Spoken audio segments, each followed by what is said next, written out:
क्या आप जानते हैं कि महाभारत के युद्ध के समय एक ऐसा वीर योद्धा था जो केवल 3 बाणों से ही संपूर्ण युद्ध समाप्त करने की क्षमता रखता था।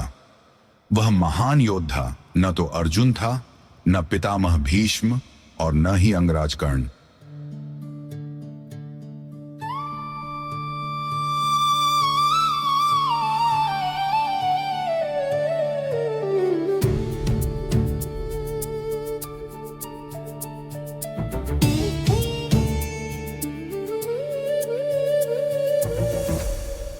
यह कथा महाभारत के मध्यकालीन समय की है, जहां एक वीर ने अपने वचन की रक्षा के लिए स्वयं अपना शीश दान कर दिया और बाद में श्री श्याम बाबा के नाम से प्रख्यात हुए। यह वीर बालक प्रारंभ में बर्बरीक के नाम से जाना जाता था। वह महान बलशाली भीम के पुत्र घटोत्कच और दैत्य मूर की पुत्री मोरवी के पुत्र थे। बचपन से ही बर्बरीक अत्यंत पराक्रमी और अद्भुत योद्धा थे। उन्होंने युद्ध कला का ज्ञान अपनी माता और स्वयं भगवान श्री कृष्ण से प्राप्त किया। कठोर तपस्या के फलस्वरूप उन्होंने महादेव को प्रसन्न किया और उनसे 3 अमोघ बाण प्राप्त किए। इसी कारण उन्हें 3 बाणधारी कहा गया और साथ ही महादेव ने उन्हें यह वरदान दिया कि युद्ध में वो जिस भी पक्ष का साथ देंगे वो अजय हो जाएगा।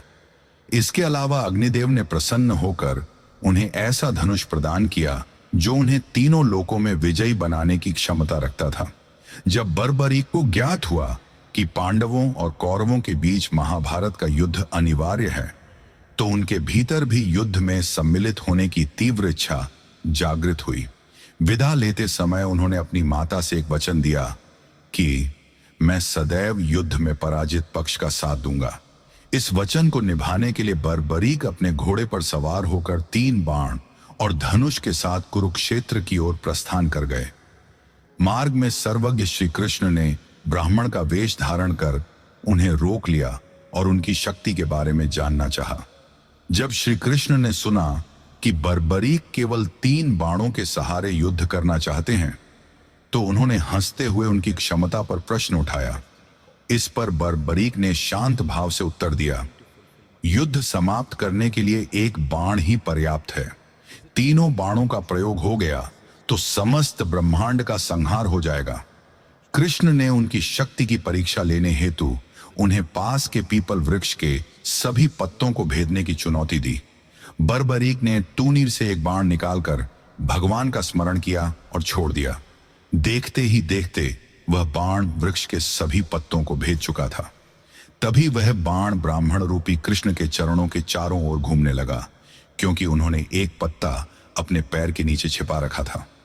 बर्बरीक ने विनम्रता से कहा, कृपया अपना पैर हटा लें, अन्यथा यह बाण आपके चरणों को भी भेद देगा। तब ब्राह्मण को यह महसूस हुआ कि बर्बरीक की यह शक्ति युद्ध के अलावा विनाश ला सकती है। इस बाण से न कौरव सुरक्षित होंगे न पांडव। ऐसे परिस्थिति में धर्म की रक्षा हेतु ब्राह्मण रूपी कृष्ण ने उनसे दान मांगने की इच्छा व्यक्त की। वीर बर्बरीक ने तत्काल उन्हें वचन दिया और दान मांगने को कहा। ब्राह्मण ने उनसे उनके शीश का दान मांगा। बर्बरीक क्षण भर के लिए अचंभित हुए, पर वह अपने वचन से अडिग नहीं हो सकते थे। उन्होंने कहा कि एक साधारण ब्राह्मण इस प्रकार का दान नहीं मांग सकता। अतः उन्होंने ब्राह्मण से अपने वास्तविक स्वरूप को प्रकट करने की प्रार्थना की। तत्पश्चात कृष्ण ने अपना दिव्य स्वरूप प्रकट किया और शीश दान का कारण बताया। तुम्हारी शक्ति युद्ध को अंतहीन बना देगी वत्स। धर्म की रक्षा के लिए तुम्हें अपना शीश अर्पित करना होगा। बर्बरीक ने यह सत्य स्वीकार किया और अंतिम इच्छा के रूप में युद्ध को अंत तक देखने का वर मांगा, जिसे कृष्ण ने स्वीकार कर लिया। तदुपरांत बर्बरीक ने फाल्गुन मास की 12वीं तिथि को अपना शीश दान कर दिया। इस प्रकार वह शीश के दानी कहलाए। उनका शीश कुरुक्षेत्र के समीप एक पर्वत पर स्थापित किया गया, जहां से वे संपूर्ण युद्ध का दर्शन कर सके। इस महान बलिदान से प्रसन्न होकर श्री कृष्णा ने बर्बरीक को युद्ध में सर्वश्रेष्ठ वीर की उपाधि से अलंकृत किया। महाभारत युद्ध की समाप्ति पर पांडवों ने युद्ध तो जीत लिया था, पर पांडवों में विवाद उत्पन्न हुआ कि विजय का श्रेय किसे दिया जाए। तब श्री कृष्ण ने कहा, युद्ध का साक्षी बर्बरीक का शीश है, वही इसका सही निर्णय करेगा। सभी इस बात से सहमत हो गए और पहाड़ी की ओर चल पड़े। जब बर्बरीक से पूछा गया तो उन्होंने उत्तर दिया, मैंने योद्धाओं के शौर्य को देखा, मैंने बाणों की गर्जना सुनी, परंतु युद्ध को संचालित करने वाली केवल एक ही शक्ति थी। युद्ध के मैदान पर चलने वाले हर बाण, उठने वाले अस्त्र शस्त्र डोर केवल एक ही इंसान के हाथ में थी, और वो है वासुदेव कृष्ण। श्री कृष्ण उनके बलिदान से अत्यंत प्रसन्न हुए और वरदान दिया, कलयुग में तुम श्याम नाम से पूजे जाओगे, क्योंकि उस युग में हारे हुए का साथ देने वाला ही श्याम कहलाएगा। उनका दिव्य शीश वर्तमान राजस्थान राज्य के सीकर जिले के खाटू धाम में विराजमान किया गया। भी से वे संसार में खाटू श्याम बाबा के नाम से प्रसिद्ध हैं।